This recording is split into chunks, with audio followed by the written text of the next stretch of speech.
Welcome to Locked Up and Uncorked. Today, we're going to be talking about one of my favorite women in the history of Champagne.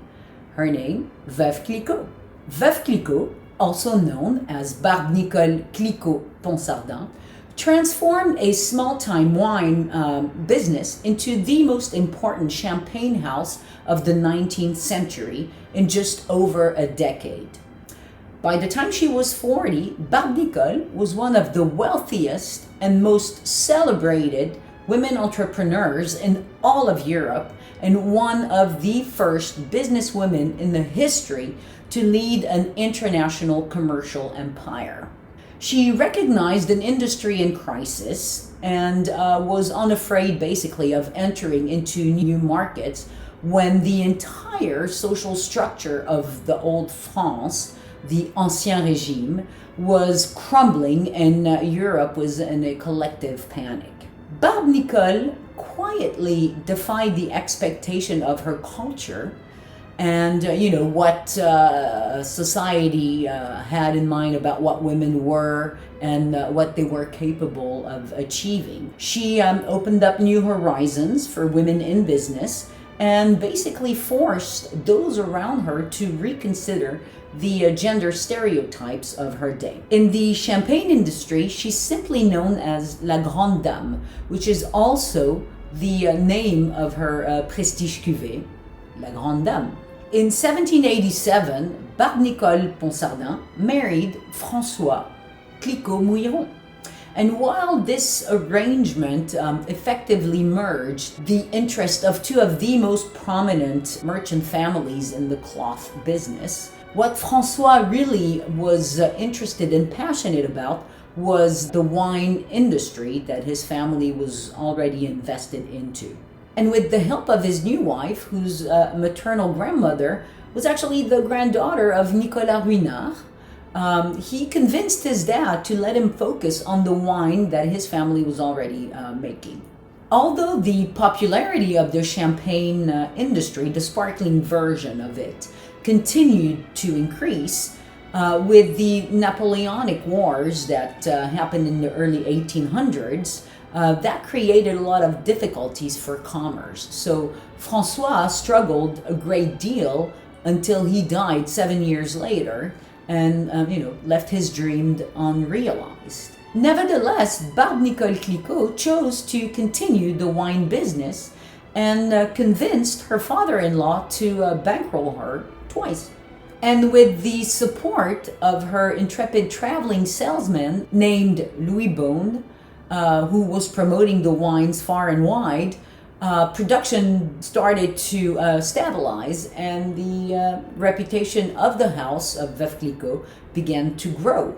Veuve Clicquot is known for having orchestrated two major coups that single-handedly put her and her company at the forefront of the champagne industry. In 1813, Veuve Clicquot's company was on the verge of bankruptcy, with cellars filled with bottles that couldn't be sold, mostly because of the blockades during the Napoleonic Wars. She sensed that Napoleon's siege of Russia wouldn't last long and made an all-or-nothing gamble.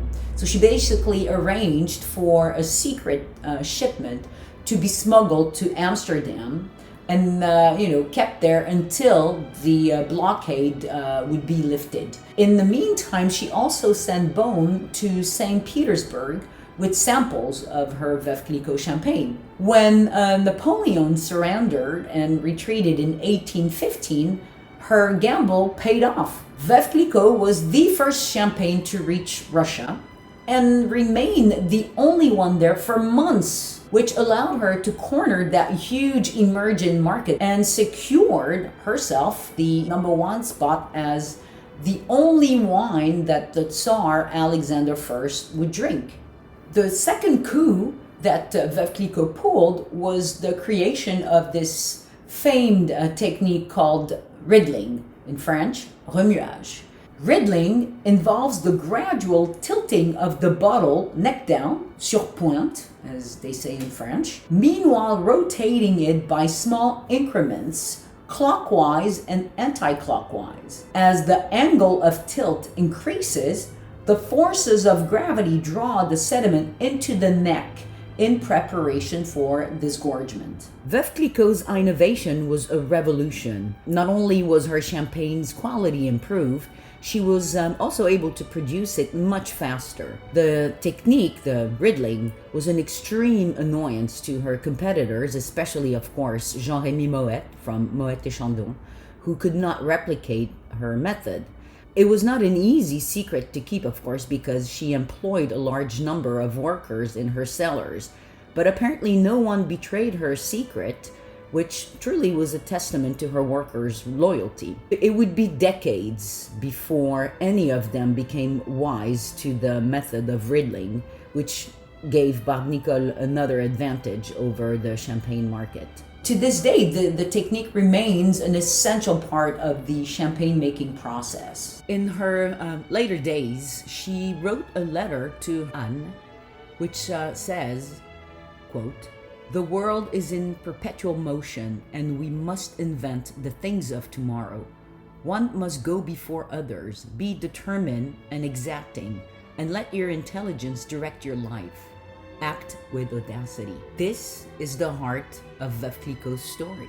Veuve Clicquot opened the way for a second generation of businesswomen in the champagne industry to come and also make a massive impact. You have Louise Pommery, Lily Bollinger, Mathilde Émile, Laurent Perrier. There's just, a few names that have also contributed to the improvement and evolution of the champagne industry. For nearly a century, the champagne business was a women's world. The House of Veuve Clicquot gives a prestigious award in her name to celebrate the accomplishments of talented international businesswomen. Historians to this day still claim that basically no business in the world has been as much influenced by the female sex as that of champagne. In more recent news, back in the summer of 2010, bottles of champagne were recovered from the bottom of the Baltic Sea off of the coast of Finland from a sunken ship that was most likely bringing a cargo to the Tsar of Russia. Among these bottles, 46 were authenticated as being from the house of Veuve Clicquot. Before we go, a few more things about Madame Clicquot. In 1810, she created the first known vintage. Her iconic vintage was made in 1811 and is known as the year of the Comet. Veuve Clicquot champagne are always Pinot Noir dominant. 55% of her vineyards are categorized as Grand Cru, and 40% are Premier Cru. And of course, the house prestige Cuvée is La Grande Dame. And last but not least, Veuve Clicquot is the first producer of Rosé champagne. That's it for now. Hope you'll join me next time. Until then, remember, life without champagne bubbles is flat, so make it pop. Cheers!